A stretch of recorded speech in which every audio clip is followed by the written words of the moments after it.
Үлгэрийн цаг эхэллээ. Өнөөдөр би та нартаа морь хүний унаа болсон нь гэдэг домог үлгэрийг уншиж өгье.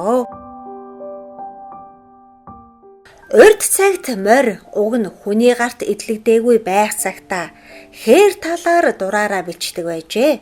Тэгсэн чинь нэг удаа бугын сүрэг тэр зэрлэг адууны бэлчээрийг давтаж өвсөнд юучгүй эзэнд адууны уур омог маш ихээр хурж бугны хойноос элдэж хөөсөн боловч гүйцсэнгүй.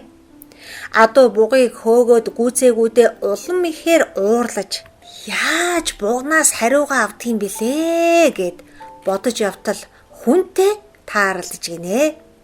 Ингээд болсон явдлаа тоочж хүнд үнэн учраа хэлбэл хүн. Морь минь хэрвээ чи миний амгаа зузайг дааж чадвал чамайг би унаж бугнаас хариугыг чинь авч өгье гэж хэлжээ.